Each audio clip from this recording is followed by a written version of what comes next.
Assalamualaikum warahmatullahi wabarakatuh. Saya Muhammad Ahmad. Saya akan menjelaskan buku saku yang berjudul PT Pertamina Hulu Mahakam Migas. Yang pertama ada rambu-rambu. Gunakan baju pelindung, gunakan masker, gunakan helm pelindung, gunakan rompi sama sarung tangan. Dilarang masuk kecuali petugas, dilarang membawa benda tajam, dilarang membawa logam, dan dilarang menyentuh cairan migas. Yang kedua ada pemenuhan peraturan perundangan K3. PT Hulu Mahakam adalah perusahaan yang bergerak di bidang migas. Pedoman yang digunakan adalah Perundang-undangan Negara Republik Indonesia sebagai berikut: Undang-Undang Nomor 1 Tahun 1970 tentang Peraturan K3 Migas.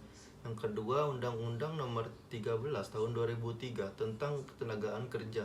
Yang ketiga, Nomor Kepmen 248 2007 tentang penetapan sektor-sektor minyak dan gas. Yang keempat, Kepmen 186 1999 tentang penanggulangan kebakaran. Yang keenam, Kepmen 14 nomor 7 2005 tentang organisasi dan tata kerja Departemen Tenaga Kerja. Adapun peraturan yang wajib dipatuhi terkait standar penggunaan alat pelindung APD. Yang pertama ada waterpark, yang kedua helm safety, yang ketiga rompi, yang keempat ada sarung tangan. Yang berikutnya penyelesaian masalah K3. PT Pertamina Hulu Mahakam Migas membuat kebijakan dan peraturan yang wajib dipatuhi oleh semua pekerja. Tapi pekerja yang benar-benar sadar akan pentingnya penerapan SMK 3. Yang pertama, mencatat pelanggaran yang terjadi di lapangan pada buku laporan. Yang kedua, berkoordinasi oleh Komite K3 penanggulangan menyerahkan buku laporan pelanggarannya. Yang keempat, mewawancari pekerja yang melanggar serta mencatat alasan pelanggar. Adapun solusi yang diberikan pada pekerja agar tidak menanggulangi pelanggaran. Yang pertama, melakukan audit. Yang kedua, rutin melakukan sosialisasi di lingkungan kerja. Yang ketiga, memperbanyak pelang-pelang rambu untuk dipasang di lingkungan kerja. Di berikutnya, saya akan menjelaskan proses konsultasi dan komunikasi K3. Kerjasama tim adalah komunikasi serta proses konsultasi yang baik agar mencapai tujuan yang sama. Maka, seluruh pekerja harus ikut berpartisipasi dalam menjalankan sistem K3.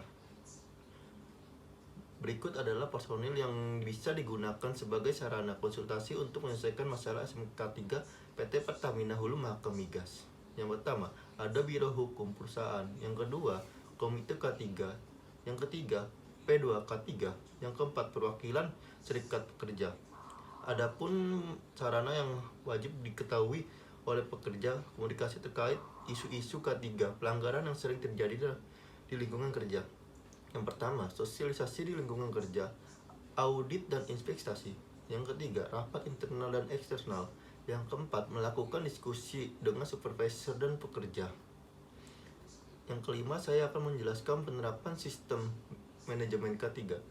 Dalam menjalankan sistem manajemen keselamatan dan kesehatan kerja SMK 3, upaya yang dilakukan perusahaan dalam menerapkan sistem SMK 3 yang bertujuan untuk menekan angka kecelakaan, yaitu yang pertama, memberikan sanksi kepada pekerja yang melanggar. Yang kedua, melakukan kegiatan audit dan sosialisasi. Yang ketiga, memasang pelang-pelang peringatan di lingkungan kerja. Yang keempat, menyediakan kotak surat untuk pemasaran dan masukan terkait K3 sebagai bahan evaluasi SMK 3.